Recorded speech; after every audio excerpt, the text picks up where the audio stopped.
We have illegal flippers. We have illegal smoke shows.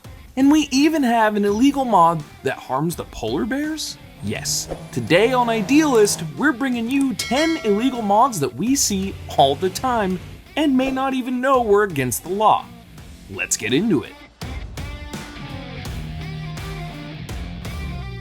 People been modifying cars since the invention of the car. Way back when cars became a thing, pretty much every car on the road was custom made. They were all pretty much bespoke builds for the few wealthy people that could actually afford them. Meaning, you could modify and customize a car to your liking, right from the factory. But after like the 1920s, when cars started being mass produced, car makers started making them all pretty much the same to help drive down costs and give more people the opportunity to go out and afford their own car. Which blew the gates wide open for the aftermarket parts and accessories industry to swoop in and start taking your money. And frankly, it's awesome. There are hundreds of thousands of awesome aftermarket parts and accessories we all love. From engine parts and tuning software, to brakes and suspension, to better lighting, or even just a more convenient way to hold your cell phone. But some of these mods we all know and love are actually pretty illegal. Like, you could get fined hundreds of dollars or even have your car impounded. So we're breaking down the top 10 illegal mods that you can still actually buy to this day, and no one shows up to arrest you. All right, we're gonna kick this off with one that I secretly have always wanted to use. Mostly just because it would make me feel more like James Bond. But I never have because it's A, illegal, and B, it's just kind of wrong, man. I know toll bills suck, but hey, the rules are the rules. We're talking license plate mods. There are a ton of products designed to conceal or change your license plate. There's reflective spray, there's a little curtain thingy, and there's my favorite of all, the flipper. It's like you could have your real license plate for normal driving, and then with the push of a button, have a different plate for whatever nefarious activity you're getting into. I think it's super cool, but also super illegal. And honestly, guys, you don't need to be out doing anything that would make you want to hide your license plate, okay? Just be good, people. Upgraded lights are awesome. Whether it's light bars and pods on your Froden machine, or adding a projector beam and xenons to a car that didn't have them originally. Being able to see in the dark is a pretty useful thing when you're driving a car. However, adding blindingly bright HIDs or LEDs to your stock EK housings isn't only dangerous, it's illegal too. It can be done properly, but it ain't cheap. And truthfully, most of these less expensive headlight options out there actually perform worse than just the stock setup, and simultaneously blind everyone in the process. So yeah, not ideal. Light bars and light pods and aftermarket fog lights are awesome off-road, but pretty much none of them have DOT approval, meaning you can only use them off-road. Literally, no one appreciates a brodozer with 10 light bars coming at them in the oncoming lane, or sitting behind them on the highway, or at a stoplight.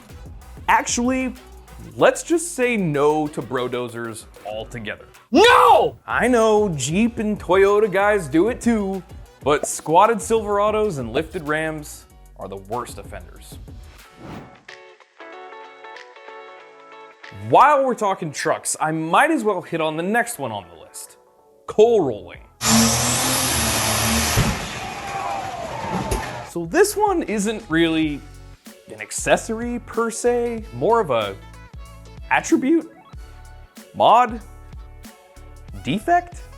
Okay, so I'd be lying if I said I didn't love seeing a huge cloud of smoke from a big old oil burner every once in a while. But not so much on the street. When it comes to things like tractor pulls or semi-truck racing, I'm all for it. But when your broke F-250 smokes out the whole street just because you think it's cool... You think you're too cool for school. Welp, you're the only one. And yeah, you guessed it, it's illegal. No diesel truck left the factory that way, and for a few pretty good reasons.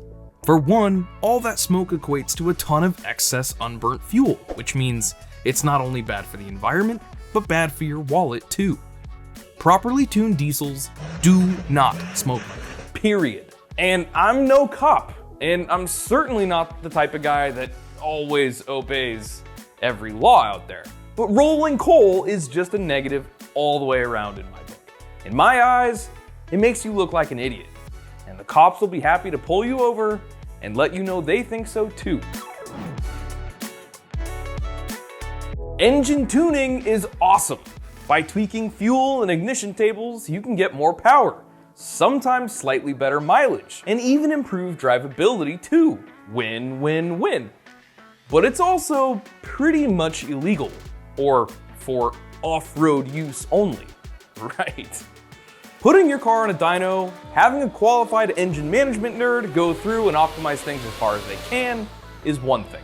But slapping something like this in is another thing entirely. Now, these plug-and-play tuners aren't always bad. They're not. Cobb does brilliant work with theirs, and the JB4 for the most part works pretty good as well. The problem is, devices like these don't actually remap your car's base tables. They just take signals from the various sensors in the engine, change them, and spit those modified values back to the ECM, tricking it into making more boost or ramping up ignition timing or whatever. And that, my friends, can be dangerous. Dangerous and absolutely illegal. Pretty much anytime you modify your engine's computer parameters, you're also modifying emissions output. And I don't know for sure, but I'm betting no one tunes their car in an attempt to lower emissions. Manufacturers do a pretty good job of that themselves. Unless you're Volkswagen. And while we're on engine mods, if you're gonna tune your car, chances are you're gonna wanna tweak your exhaust system too. And hey, I totally get it. Most cars are either too quiet or just don't sound that great from the factory. And spending a few $100 to get that noise we all love is a relatively small price to pay to get the attention from the ladies.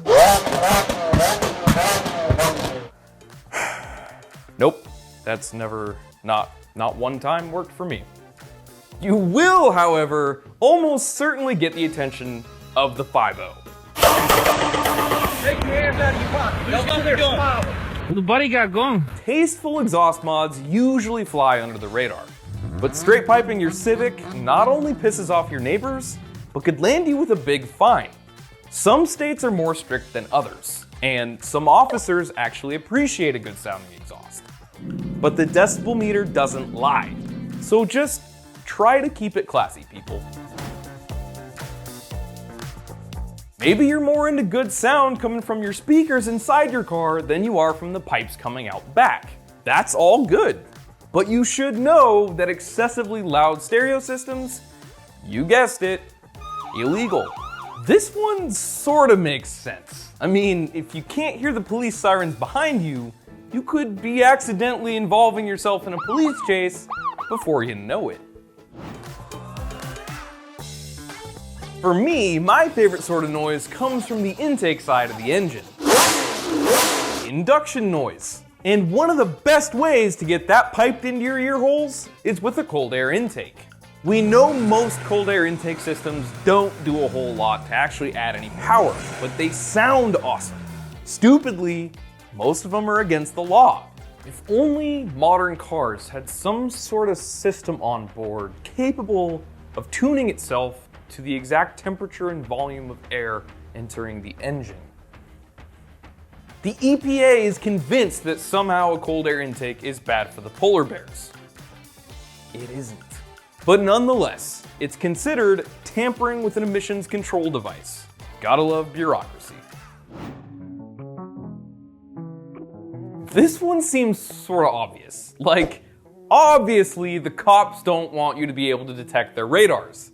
However, in almost every state, here in the US anyway, radar detectors are not illegal. So, yay us. What are illegal are jammers. And unfortunately, in areas where they primarily use laser, a detector isn't going to help you. By the time the detector goes off, chances are you've already been clocked. You can buy and even install radar and laser scramblers or jammers, but you can't technically use them. Makes perfect sense. This is a fad that I'm glad has faded away. Underglow was cool on those Civics in Fast and Furious. Less cool pretty much everywhere else. I ripped it off the R8 the first chance I got. Underglow not only gets you in trouble with the taste police, but the real police too. The Department of Transportation has some pretty strict laws about what color lights can go where, and there's not much wiggle room. Wiggle, wiggle, wiggle. Wiggle, wiggle. Normally it's just a fix-it ticket, but depending on what colors you decide to use and whether or not they flash, you run the risk of getting slapped with impersonation of a police officer. That's like big trouble. Ask me how I know. Okay, last but not least, tint. And not just for your windows, but headlights and taillights too. I should note that tint alone isn't a problem. Tint that's too dark is, and the cops roll around with little devices that can measure where your tint lands on the spectrum. Again, some states don't seem to care nearly as much about it as others. But technically, dark tint is illegal. How dark you can go changes state by state, and changes depending on which part of the car you've tinted. Taillights are required to be red and reflective, and tinting headlights, well, it's just kind of dumb. It can help you avoid getting hit with that laser we talked about earlier, but certainly doesn't help you out at night. And I don't know about you, but I'm kind of a fan of being able to see in the dark. So there we have it, folks. 10 illegal mods that you can totally buy. And chances are, a lot of you have some of these done to your own cars. Let me know in the comments which ones you've done, which ones you like, and which ones you don't. I'll be reading and responding.